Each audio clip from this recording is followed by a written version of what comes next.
जुहार और धन्यवाद महोदय। भारत वर्ष रे सम्बलपुरी कौशली भाषा गोटे प्राचीन और पुरातन भाषा है महोदय। 1.5 कोटी रु बेसी लोग जेन माने ओडिशा, छत्तीसगढ़, झारखंड और भारत वर्षर विभिन्न जगार रोचन महोदय, से माने सम्बलपुरी भाषा कहसन। या गोटे प्राचीन भाषा वैज्ञानिक भाषा है जेन भाषार निजस्व व्याकरण अच्छे, निजस्व शब्दावली अच्छे, निजस्व स्वतंत्र साहित्य अच्छे महोदय।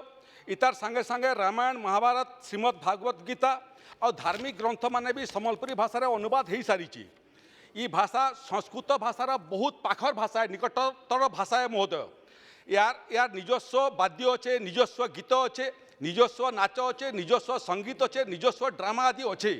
प्रधानमंत्री नरेंद्र मोदी नेतृत्व में महोदय भारत सरकार सम्बलपुरी साहित्यिक श्री हलधर नायक और सम्बलपुरी गायक श्री जितेंद्र हरिपाल के पद्मश्री प्रदान करिछन।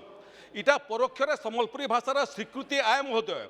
बहुत बार आम भाषार स्वीकृति और संविधान अष्टम अध्याय इताके अंतर्भुक्त करवा लगी दाबी करी आसुचु। आपणकर माध्यम महोदय मुई भारत सरकार गृहमंत्री सामने दाबी करुचे जे सम्बलपुरी भाषा के सम्बलपुरी संविधान अष्टम अध्याय जगह दोन। इटा मोर दाबी है महोदय। धन्यवाद महोदय।